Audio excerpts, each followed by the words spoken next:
Eze ọdịnala Omor dị na kansụl Ayamele mbụ Igwe Chris Chidume ekwuola na ọ ga-adị nnọọ ma bụrụ ihe magburu onwe ya ma ọ bụ na ndị aka ji akụ ndị Anambra ma ọ nọ n'ụlọ ma ọ nọ n'ụzọ ije tinye aka na mba a na-agba ịrụgharị ụlọ mgbasa ozi Anambra Broadcasting Service ABS ka ọ bụrụ ụlọ ọrụ mgbasa ozi ọgbara ọhụrụ bụ charachara. Ya bụ eze ọdịnala Omor kwuru nke a mgbe ndị otu CBS nke onye isi ha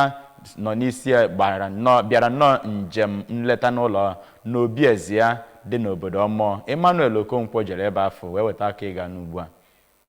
Chidume nọrọ n'oge ya bụ njem nleta kwee nkwa na ọ ga-akwado ABS n'ogogo dị iche iche ma kwekwezie nkwa na obodo ya bụ Omor ga-abagidekwa ezi mmekọrịta ya na ABS iji wee gosi mba ụwa ọmarịcha ihe ndị eji wee marụ Omor, omenala ha nakwazi ihe dị iche iche ha na-akọpụta n'ugbo. Ya bụ eze ọdịnala Omor gara n'iru too Gọvanọ Chukwuma Soludo maka mbọ dị iche iche ọ na-agba iji wee gbanwee ọnọdụ Anambra steeti ma kpọkuo ya ka ọ bụrụ onye ga-agbatara ụkpụrụ ọchịchị Ayamele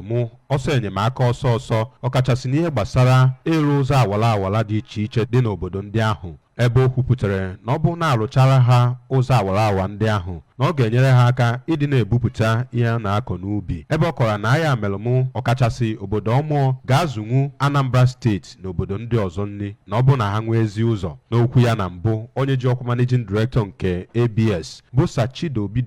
nọrọ oge ọ na-akọwa eze ọdịnala Omor ahụ dịka otu n'ime eze ndị eji okwu ha agba izu n'obodo Anambra, rụtụ aka mkpa ọ dị na ndị dịka ya nakwazi ndị ọzọ nwere ego na steeti a ga-agbanyesi ike ịgbatara ABS ọsọ enyemaka ọsọ iji wee kwalite ya bụ ụlọ mgbasa ozi n'ogogo dị elu. Ọ gara n'iru kọwaa na ọchịchị ọkammụta Chukwuma Soludo na-agbasi nnọọ mbọ ike iwube ABS dịka ụlọ mgbasa ozi bụ egwu eji n'ọgụ ugbu a, nke ọ kọwazi na ọ bụ ya bụ ihe kpatara o ji dị oke mkpa na ndị mmadụ ga-abịa n'uju ịkwado ya bụ ụlọ mgbasa ozi. N'okwu ekene ya, otu onye n'ime ndị otu ahụ si ABS wee gaa ịhụ Igwe Omor bụkwazi onye ọkaiwu ABS bụ ọkaiwu Juliet Amasiatụ kenele nnọọ eze Omor maka ịnabata ABS n'uju ya nakwazi ikwe nkwa inyere ABS aka n'ebe ọ dị ukwuu site n'Omor nke dị n'okpuru kansụl Ayamele. Abụ m Emmanuel Okonkwo.